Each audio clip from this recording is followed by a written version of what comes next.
Alors, interview de Toto Wolff, l'âge d'or ne fait que commencer pour la Formule 1. Les équipes commencent à devenir rentables, les fans se renouvellent.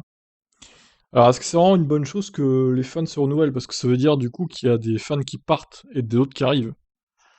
Alors, le duel entre Hamilton et Verstappen a certainement suscité l'intérêt. La Formule 1 en a clairement profité, mais ce n'est pas la seule raison. Il est devenu évident l'année dernière que nous attirons un public plus jeune. C'est devenu une base de fans à part entière, on pourrait presque parler d'un changement de génération. Netflix a apporté une nouvelle dimension, l'e-sport aussi. Soudain, les personnalités sont devenues plus intéressantes pour les gens qui n'avaient jamais vu le sport auparavant. Cela nous a ouvert ce nouveau groupe cible.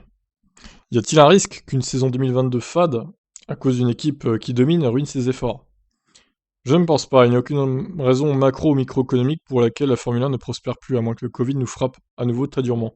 Le sport est connecté, l'intérêt est énorme et la portée est meilleure que jamais. Nous aurons une deuxième course aux USA à Miami en 2022, peut-être une troisième en 2023.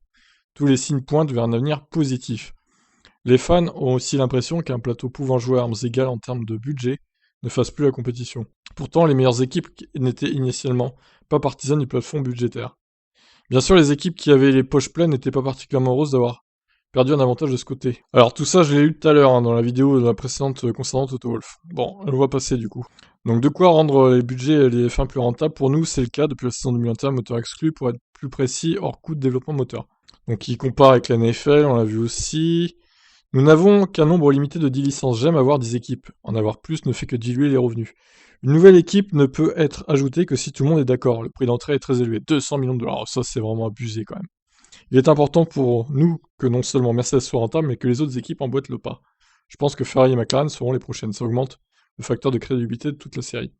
L'avantage du plafonnement des coûts est que chaque nouveau venu sait dans quoi il s'embarque. Il sait que personne ne peut dépenser plus de 140 millions de dollars. Vous vous rendez compte que le ticket d'entrée quand même est plus cher que le budget d'une année, quoi. Et de beaucoup en plus, hein. 60 millions quand même.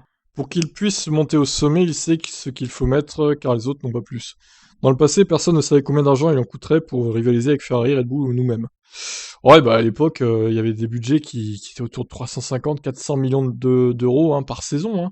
Ferrari, McLaren, Red Bull, c'était des budgets colossaux. Hein.